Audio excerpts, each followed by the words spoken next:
TED Talk. 6 words to change life.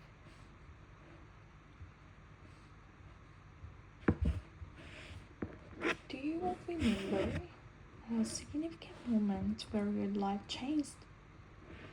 The year here is 2020, and I've just come out of 112 days in lockdown, and I'm one of 2 women on a split screen, broadcasted digitally all over the world, and I hear, and the winner is Maria Steele. And in that moment, I just become only the 3rd woman of color in 69 years to be Miss Universe in Australia. Thank you. But you can see on my face there was air of relief because I've gone from being this closest child of working class Indian immigrant, one of who is ex-priest, to now being. I realized it was funny in my sons I have a giggle. And I ended up being the representative of our country on the biggest stage in the university, and now I'm openly queer and sex-positive author, TV presence, podcast, and horrors, and I can see how, that it looks like it's the moment my life changed. In fact, it was actually my little brother who had to today who visits like me. I'm just waiting for my Miss Universe popular moments, the one that's going to change everything. And to be fair, he's so gay, he might actually be wearing for this Miss Universe woman. I don't know. But see, I've learned something about the moments that changed our life. And contrary when you think of that, it was there. In fact, it was even a moment. But we were 6 words. And as 4 years ago, I was broke, in 5 figures of debt, really single and closet, and I just moved back in. My parents was working in corporate job that I hated, when I knew with every fiber in my being there was meant for more, but I didn't know what and I didn't know how. But I'm waiting for something, just anything, to change my life. And how many relate to that? You've learned as someone else said to you, and now you feel like you can't live the life that you want to live because you're stuck. See, I first felt stuck when I came to my skin. It's 2013, and this is what I look like. I was basically cosplaying as a white woman, you guys. I don't know why nobody told me lose eye contact, color match the foundation. It just, what drives someone to wear a costume for everyday life? I'm observing messages that I did not fit ideal for beauty, power, and success, and so I thought I had to change. And I observed that the message is really young. I was 5 when my first crush said to me that he couldn't like me because I was a monster with dirty skin. And I grew up in Australia where diversity was celebrated.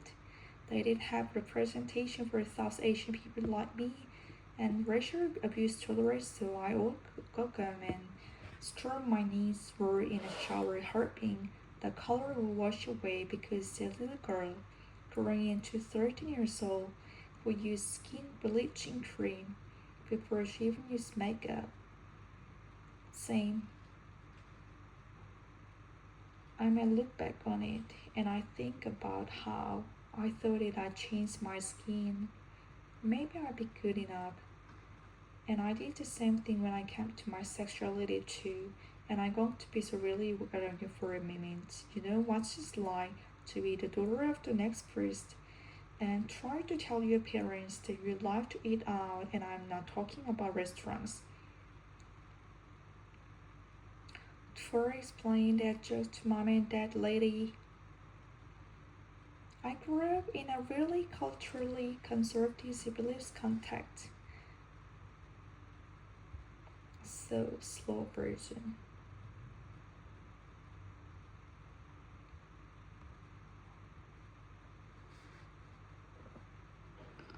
I grew up really culturally conservative and really context, and the idea I had about love, sex, gender, it was from this limiting framework that taught me the another thing to do is find a nice man to fulfill, marry, and procreate with, and so I obsessed over that, and I figured I marry a nice white guy who ideally looks like Jack Efron. Big enough I have made it, and I got there, not with Jack Efron, but I found the man that I love, and I spent years waiting for the ring and falling asleep every night was fantasizing what I would like to be a woman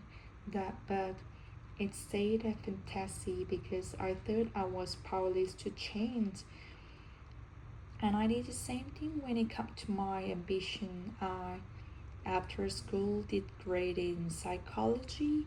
In management, I started working in corporate HR, and I thought if I follow this conventional blueprint for success, people are gonna to look at me and they are going to like, yeah, she's successful, she's made it. See, I work what other people said, and it made me think I can't because I'm not enough. And so, did I do anything to change my life? I didn't. And so, 4 years ago, I hit that sad, broke low. But that same year, I saw an Indian Australian lawyer win Miss University Australia, and I felt two things. One, excitement because I thought I just seen a propeller moment, but two, this unshakable, unexplainable fire when I just thought I have to know what that feels like. And so, sure as I am, bright as I am, I threw my hat at ring. And so it's 2020, COVID came, and lockdown followed. Guys, how do you compete when you can't attend events, you can't network, you can't exercise? I couldn't even leave my house for more than 1 hour a day.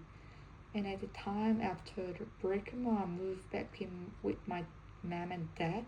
What was I gonna do on a direct road on the outskirts of Melbourne? I showed people that I could be Miss University, Australia. Well,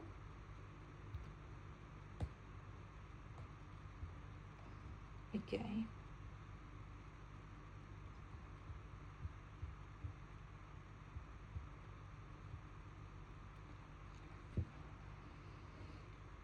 I grew up in a really culturally conservative and religious context, and the idea I had about life, love, sex, gender, it was from these limiting frameworks that taught me the honorable thing to do is find a nice man to fulfill marry procreate with. So I obsessed over that, and I figured if I marry a nice white guy who ideally looks like Jodie Fawn, I'm big enough, I'd have made it, and I got there, not with Jack Efron, but I found a man that I love, and I spent years waiting for the ring, and I'm falling asleep every night while he's fantasizing about what it's like to be with women. But it stayed as fantastic because I thought I was powerless to change. And I did the same thing when I kept to my ambitions. I, after school, did degree in psychology.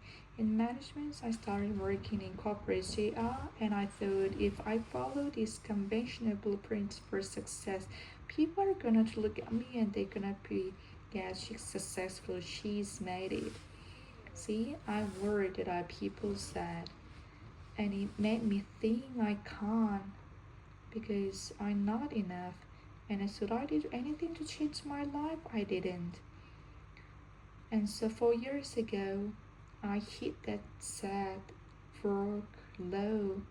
But the same year, I saw an Indian Australian lawyer win Miss Universe Australia, and I feel two things. One, excitement because I thought I seen this Flameter moment, but two, this unshakable, unexplainable fire where I just thought I have to know what feels like. And so, sure as I am, proud as I am, I curl my head in a ring. And so it's 2020. COVID came and lockdowns followed. Guys, how do you compete when you can't attend events, you can't network, you can't exercise? I couldn't even leave my house for more than 1 hour a day. And at the time after we broke it, I moved back into mom and dad. What was I gonna do on a dirt road when the outside smelled and they show people I could manage versus Australia? Well, this